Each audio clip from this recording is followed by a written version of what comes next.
啊，这句话应该是圣经里面说的，是说你不能崇拜偶像，它的意思是你不能允许另一个神在你的世界里面存在，你不能允许另一个人在你的世界里扮演这个神的角色，扮演这个救世主的角色，那么你就会在你的世界里面找不止一个神存在，你会把你的所有力量都分散出去。很多宝宝在讲话 SP 的时候，他觉得这个 SP 在他生命中的这个价值，还有他觉得这个 SP 的这些闪光，这些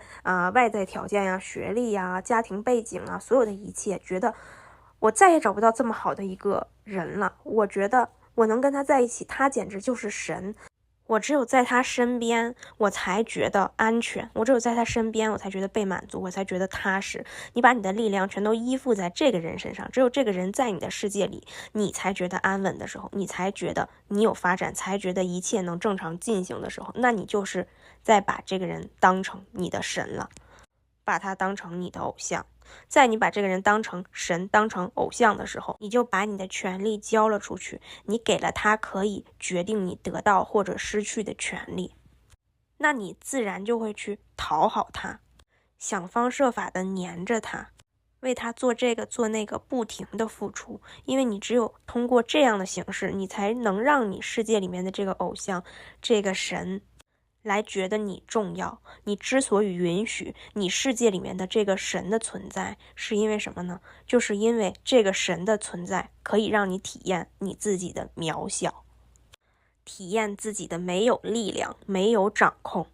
在你的世界里，一旦你允许自己去崇拜偶像，允许另一个神在你的世界里存在的时候，你就会在各方各面去寻找这个偶像，去寻找这个神。比如说你去找对象的时候，你就会去找各种条件比你好的，但是他是你的神，他是你的偶像，所以你会不停的付出，其实你是很难受，但你不自知。然后比如说处朋友的时候，你也会慕强，然后比如说在工作中，你也一定要抱一个大腿，或者说你在一段无关痛痒的关系里，你都会想这个人的价值有多大，他值不值得我把他当偶像，我把他当神来对待，我值不值得我跟他经营一段关系。你所有的判断都会依据他能不能在你的世界里面当神，当你的偶像来判断值不值得，因为你一直在满足着自己觉得自己弱小的这个错误的想法。